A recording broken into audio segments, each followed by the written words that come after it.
तो एफआईआर को लेके लोगों के बीच में हमेशा से एक मिथ बना हुआ है कि अगर किसी भी व्यक्ति के अगेंस्ट में कोई एफआईआर फाइल हो जाता है तो उसको अरेस्ट कर लिया जाएगा या फिर उसको जेल भेज दिया जाएगा।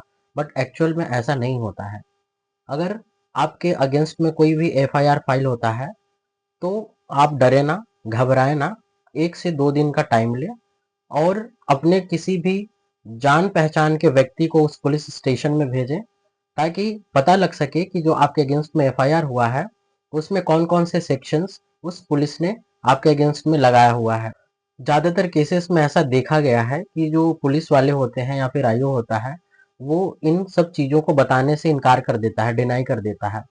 तो ऐसे समय में हर स्टेट का अपना एक ऐप या फिर अपना एक वेबसाइट होता है जिस पर स्टेट गवर्नमेंट डायरेक्ट करती है कि एफआईआर होने के बाद 1 से 2 दिन के अंदर में उसको ऑनलाइन अपलोड करना होता है। तो आप उस पर्टिकुलर ऐप या फिर वेबसाइट पर जा करके अपना एफआईआर देख सकते हैं और ये देख सकते हैं कि आपके एफआईआर में आपके अगेंस्ट में कौन कौन से सेक्शंस लगाए गए हैं। दूसरा तरीका ये है कि वो पुलिस स्टेशन जिस भी डिस्ट्रिक्ट कोर्ट के ज्यूरिसडिक्शन में पड़ता है उस डिस्ट्रिक्ट कोर्ट के डिस्ट्रिक्ट मजिस्ट्रेट के पास जा करके आप अपना एफआईआर का कॉपी देख सकते हैं, क्योंकि एफआईआर लॉन्च होने के बाद जो आईओ होता है वो एफआईआर को डिस्ट्रिक्ट मजिस्ट्रेट के पास सर्कुलेट कर देता है। तो वहां पर जा करके आप एफआईआर का कॉपी निकलवा के आसानी से देख सकते हैं कि आपके अगेंस्ट में कौन से सेक्शंस लगाए गए हैं। अगर सेक्शन बेलेबल है तो डरने की कोई बात नहीं है।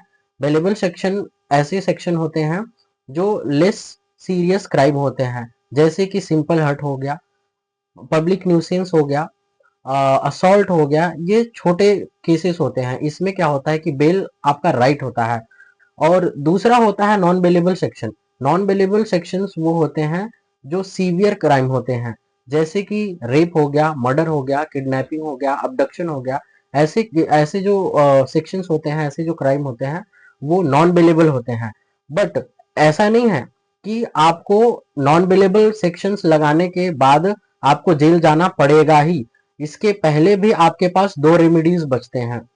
तो पहला रेमेडी है quashing of FIR from High Court under Section 482 of CRPC and under Section 528 of BNSS के अंडर में आप उस पर्टिकुलर FIR को क्वैश करा सकते हैं हाई कोर्ट से।